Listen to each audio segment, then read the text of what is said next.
Why Western meditation feels strained. A Buddhist insight. Several years ago, when Ajaan Suwat was teaching a retreat at IMS, I was his interpreter. After the second or third day of the retreat, he turned to me and said, "I noticed that when these people meditate, they're awfully grim." You'd look out across the room and all the people were sitting there very seriously, their faces tense, their eyes closed tight. It was almost as if they had Nirvana or bust written across their foreheads. He attributed their grimness to the fact that most people here in the West come to Buddhist meditation without any preparation in other Buddhist teachings.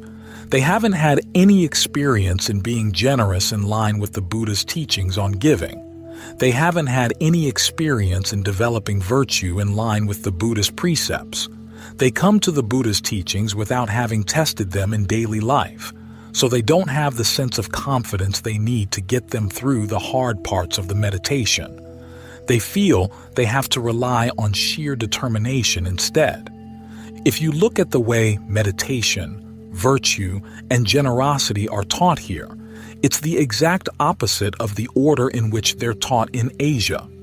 Here, people sign up for a retreat to learn some meditation, and only when they show up at the retreat center do they learn they're going to have to observe some precepts during the retreat. And then at the very end of the retreat, they learn that before they'll be allowed to go home, they're going to have to be generous. It's all backwards. Over in Thailand, children's first exposure to Buddhism, after they've learned the gesture of respect, is in giving. You see, parents taking their children by the hand as a monk comes past on his alms round, lifting them up and helping them put a spoonful of rice into the monk's bowl. Over time, as the children start doing it themselves, the process becomes less and less mechanical, and after a while they begin to take pleasure in giving. At first, this pleasure may seem counterintuitive. The idea that you gain happiness by giving things away doesn't come automatically to a young child's mind. But with practice, you find that it's true. After all, when you give, you put yourself in a position of wealth. The gift is proof that you have more than enough. At the same time, it gives you a sense of your worth as a person. You're able to help other people. The act of giving also creates a sense of spaciousness in the mind, because the world we live in is created by our actions, and the act of giving creates a spacious world, a world where generosity is an operating principle, a world where people have more than enough to share. And it creates a good feeling in the mind. From there, the children are exposed to virtue, the practice of the precepts. And again, from a child's point of view, it's counterintuitive that you're going to be happy by not doing certain things you want to do, as when you want to take something or when you want to lie to cover up your embarrassment or to protect yourself from criticism and punishment. But over time, you begin to discover that, yes, there is a sense of happiness. There is a sense of well-being that comes from being principled, from not having to cover up for any lies, from avoiding unskillful actions, from having a sense that unskillful actions are beneath you. So by the time you come to meditation through the route of giving and being virtuous, you've already had experience in learning that there are counterintuitive forms of happiness in the world. When you've been trained through exposure to the Buddha's teachings, you've learned the deeper happiness that comes from giving, the deeper happiness that comes from restraining yourself from unskillful actions, no matter how much you might want to do them. By the time you come to the meditation, you've developed a certain sense of confidence that so far the Buddha has been right, so you give him the benefit of the doubt on meditation. This confidence is what allows you to overcome a lot of the initial difficulties, the distractions, the pain. At the same time, the spaciousness that comes from generosity gives you the right mindset for the concentration practice, gives you the right mindset for insight practice, because when you sit down and focus on the breath, what kind of mind do you have? The mind you've been creating through your generous and virtuous actions, a spacious mind, not the narrow mind of a person who doesn't have enough. It's the spacious mind of a person who has more than enough to share, the mind of a person who has no regrets or denial over past actions. In short, it's the mind of a person who realizes that true happiness doesn't see a sharp dichotomy between your own well-being and the well-being of others. The whole idea that happiness has to consist either in doing things only for your own selfish motives or for other people to the sacrifice of yourself, the dichotomy between the two, is something very Western, but it's antithetical to the Buddha's teachings. According to the Buddha's teachings, true happiness is something that, by its nature, gets spread around. By working for your own true benefit, you're working for the benefit of others. And by working for the benefit of others, you're working for your own. In the act of giving to others, you gain rewards. In the act of holding fast to the precepts, holding fast to your principles, protecting others from your unskillful behavior, you gain as well. You gain in mindfulness. You gain in your own sense of worth as a person, your own self-esteem. You protect yourself. So you come to the meditation ready to apply the same principles to training in tranquility and insight. You realize that the meditation is not a selfish project. You're sitting here trying to understand your greed, anger, and delusion, trying to bring them under control, which means that you're not the only person who's going to benefit from the meditation. Other people will benefit, are benefiting as well. As you become more mindful, more alert, more skillful in undercutting the hindrances in your mind, other people are less subject to those hindrances as well. Less greed, anger, and delusion come out in your actions, and so the people around you suffer less. Your meditating is a gift to them. The quality of generosity, what they call kaga in Pali, is included in many sets of Dhamma teachings. One is the set of practices leading to a fortunate rebirth. This doesn't apply only to the rebirth that comes after death, but also to the states of being, the states of mind you create for yourself moment to moment, that you move into with each moment. You create the world in which you live through your actions. By being generous, not only with material things, but also with your time, your energy, your forgiveness, your willingness to be fair and just with other people, you create a good world in which to live. If your habits tend more toward being stingy, they create a very confining world because there's never enough. There's always a lack of this or a lack of that, or a fear that something is going to slip away or get taken away from you. So it's a narrow, fearful world you create when you're not generous, as opposed to the confident and wide-open world you create through acts of generosity. Generosity also counts as one of the forms of noble wealth, because what is wealth aside from a sense of having more than enough? Many people who are materially poor are, in terms of their attitude, very wealthy, and many people with a lot of material wealth are extremely poor, the ones who never have enough. They're the ones who always need more security, always need more to stash away. Those are the people who have to build walls around their houses, who have to live in gated communities for fear that other people will take away what they've got. That's a very poor kind of life, a confined kind of life. But as you practice generosity, you realize that you can get by on less, and that there's a pleasure that comes with giving to people. Right there is a sense of wealth. You have more than enough. At the same time, you break down barriers. Monetary transactions create barriers.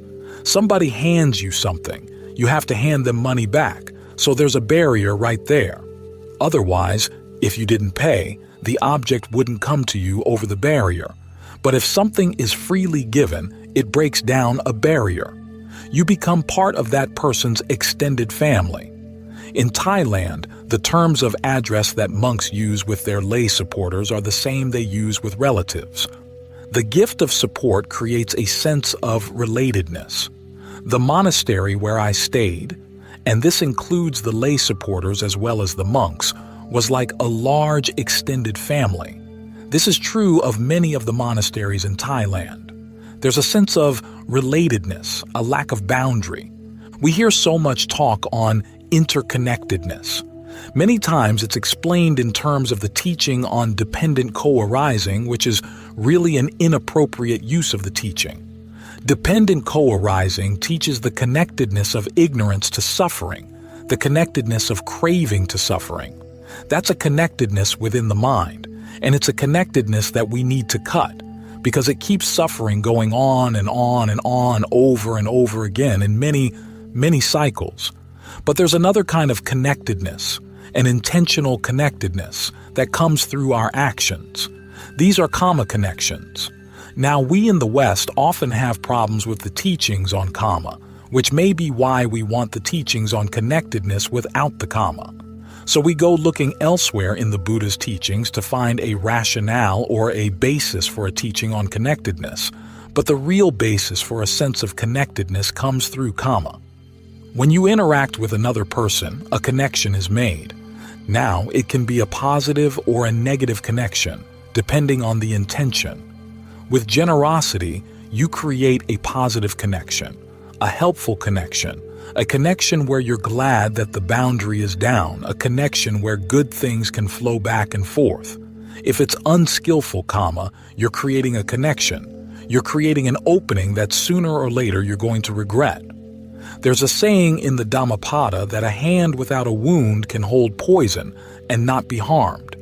In other words, if you don't have any bad karma, the results of bad karma won't come to you. But if you have a wound on your hand, then if you hold poison, it will seep through the wound and kill you.